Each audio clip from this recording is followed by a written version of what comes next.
সূর্যমুখী বাগানের একটি দৃশ্য আপনাদেরকে ধারণ করে দেখাইতেছি। আপনারা একটু কমেন্ট করে জানাবেন কেমন হলো।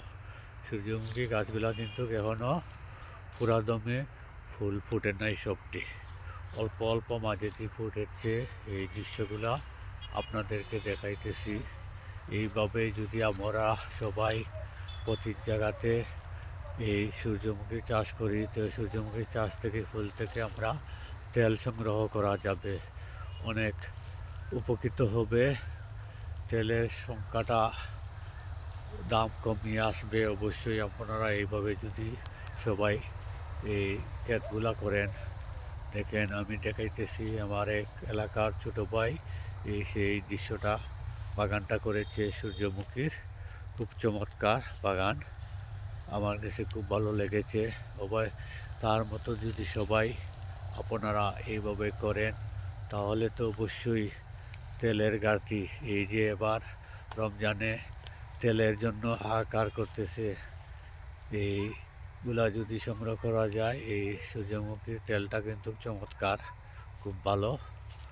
সবাই এইভাবে সূর্যমুখী ক্ষেত করেন, যদি ভালো হবে, আমাদের দেশের উন্নতি হবে, লোকজনেরও কাজে আসবে। সবাই এইভাবে চেষ্টা করবেন। এই দৃশ্যটা আমি ধারণ করলাম আপনাদের জন্য, আপনারা দেখবেন এবং দেখে যদি কেউ একটা বায়ু উদ্বুদ্ধ হতে হন, আগামী বছর অবশ্যই আপনারা এই চাষ করবেন। দেখেন অনেকগুলা জায়গা নিয়েই এইগুলা করা হয়েছে।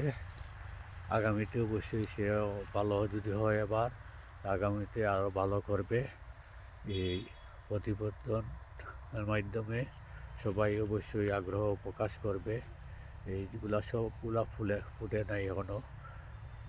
ব্রিজ সূর্যমুখী এখনও সব ফুল ফুটে নাই, এই অল্পটুক ফুটেছে। এবং সূর্যমুখীর পাশে আছে কিন্তু গম বাগান। এই যে খালি জায়গা রয়েছে অনেকগুলা, এই দৃশ্যটা চমৎকার।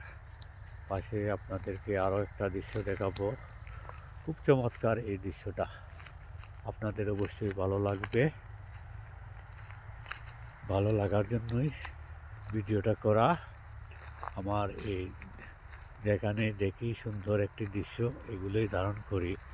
আপনারা কে কোনভাবে নেন জানি না, অনেকেই বলছে অবশ্য। এই এলাকার কিছু সুন্দর দৃশ্য, এই যে আলু ক্ষেতের দৃশ্যটা দেখাইতেছি আপনাদেরকে, ইনশাল্লাহ আপনারা দেখতে থাকেন।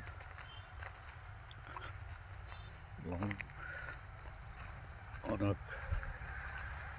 চমৎকার আলু হয়েছে। এই যে আলু ক্ষেতের দৃশ্যটা অত্যন্ত চমৎকার দৃশ্য। আলু মরিচ অনেকগুলা হয়েছে, দেখেন আপনারা, খুব ভালো লাগবে। এইভাবে সবাই এটা খেতে করলে খুব চমৎকার হবে। দেখেন আমাকেও, আমি যে ভিডিওটা করলাম, দেখেন ইনশাল্লাহ সবাই এইভাবে যদি কাজ করেন, অবশ্যই দেশ উন্নতির দিকে যাবে। সবার প্রতি ভালোবাসা নিয়েই আজকের মতো বিদায় নিলাম। আসসালামু আলাইকুম রহমতুল্লাহি ওয়া বারাকাতুহু।